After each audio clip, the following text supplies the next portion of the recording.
Olá e bem-vindos ao Falando de Mercado, uma série de podcasts trazidos semanalmente pela Argos sobre os principais acontecimentos com impacto para os setores de commodities e energia no Brasil e no mundo.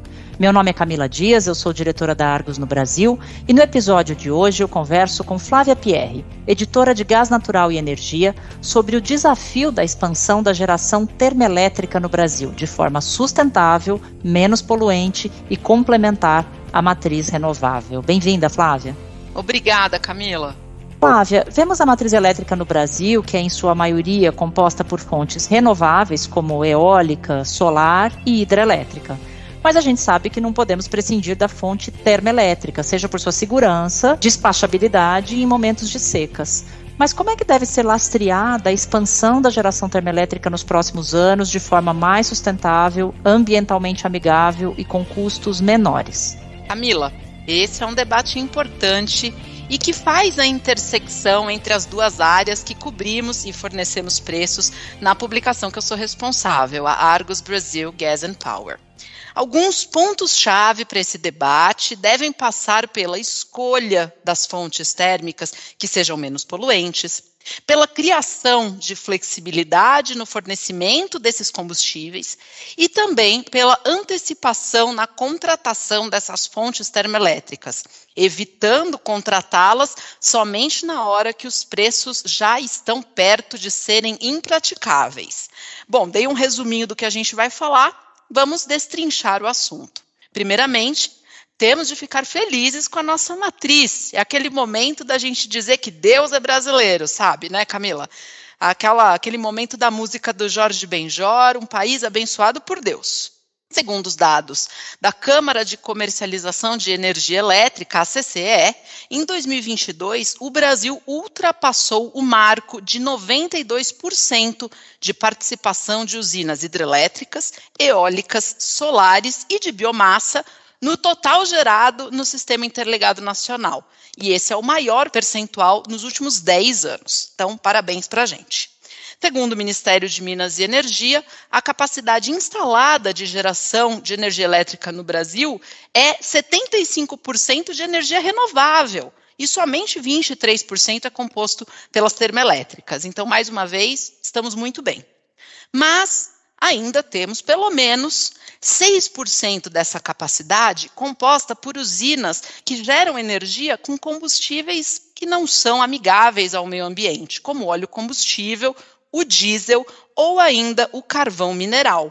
Então, o primeiro passo é que possamos conseguir limpar cada vez mais a nossa matriz termoelétrica, tirando essas usinas que usam esses combustíveis mais poluentes para colocarmos opções, a biomassa, a gás natural, que são renováveis ou menos poluentes. Perfeito, Flávia. E partindo então para o segundo ponto da nossa conversa, que é a criação de flexibilidade nessa geração, baseada em gás natural.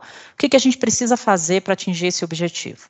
Flexibilidade é uma das palavras que tem de constar no vocabulário dos produtores e distribuidores de gás natural. Claro, isso é difícil e gera custos, mas a busca pelo ponto ótimo entre flexibilidade no fornecimento e custos justos deve sim ser algo perseguido pelo setor quase como um mantra.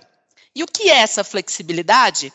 Bem, é a possibilidade de termos contratos de gás natural com menos custos de garantia de fornecimento de gás, o chamado take or pay. Como a produção de gás natural depende de planejamento e muitas vezes está atrelada à produção de petróleo, que não pode parar, os produtores costumam colocar em contratos de suprimento de gás com as indústrias e com as usinas térmicas que um volume mínimo de gás seja demandado diariamente, obrigatoriamente. E se isso não for atingido, há penalidades, ônus, gerando pagamentos. No passado, quando o Brasil não tinha tantas usinas eólicas e solares, e a maioria das usinas hidrelétricas tinham reservatórios, as usinas termoelétricas eram contratadas com uma curva de demanda mais comportada, Camila, com maior previsibilidade no seu despacho, delas serem chamadas a gerar energia. Era muito mais fácil acolher essas cláusulas de take or pay nos contratos. Claro, Era mais uma questão de acomodar a demanda por combustíveis ao longo dos meses do ano, concentrando a geração termoelétrica nos períodos secos, no inverno, na primavera, nesses períodos no sudeste, quando as chuvas ficam mais esparsas e é preciso economizar a água dos reservatórios. Mas agora, Camila, a situação está diferente. É muito mais difícil controlar os ventos e o sol. E não dá para estocar nem vento nem sol, Até podemos estocar a energia gerada por essas fontes em baterias, que são muito caras ainda, ou usar as usinas reversíveis para rebombear a água montante, mas isso aí é pauta para outro podcast. Na nova realidade da matriz elétrica brasileira, a expansão das usinas termoelétricas segue sendo totalmente necessária. Segundo o Plano Decenal de Energia, o PDE 2032, feito pela empresa de pesquisa energética EPE, a demanda de gás para a geração termoelétrica vai chegar a 49 milhões de metros cúbicos por dia daqui 10 anos, em 32, partindo dos atuais 40 milhões de metros cúbicos por dia. Chegaremos a ter 25 gigawatts de geração termoelétrica lá em 32, contra os cerca de 17 gigawatts atuais de capacidade instalada. Afinal, é ainda mais difícil de gerir uma matriz elétrica que está sujeita a variações dentro do mesmo dia, com ventos que vão e vêm, insolação que vai e vem, muito mais intermitente. Então, visualiza comigo, Camila, e com os nossos ouvintes. Pensa ali num gráfico. Você consegue imaginar como é o gráfico da curva de oferta de eletricidade em um dia de uma usina eólica ou de uma usina solar? Ela é cheia de picos e vales. Parece um eletrocardiograma. Idealmente, as hidrelétricas com reservatórios, que podem ser controladas pelo operador do Sistema Nacional, elas entram para suprir esses picos e vales, normalizando essa curva. Bom, visualizou? Sim. Só deu para visualizar, Agora, tudo isso ficou muito mais instável, muito mais difícil, com mais eólica e mais solar. Então, tem um dado aqui. O Laboratório de Redes Elétricas Avançadas da USP, o LGRID, aponta para essa maior necessidade de flexibilidade que as térmicas podem trazer e que são capazes de acomodar um pouquinho mais essa curva que ficou mais rebelde com as energias intermitentes. Esse é o desafio dos custos, da flexibilidade que é preciso termos no gás natural nesse novo futuro. E ainda há necessidade de termos geração térmica disponível e dentro do planejamento para os períodos de eventos climáticos extremos, como nas secas. E acabamos quase sempre tendo de pagar por geração termoelétrica mais cara, muitas vezes quase que impagavelmente cara nesses momentos, Flávia? Exato, esse é o terceiro ponto aí do nosso roteiro desse podcast.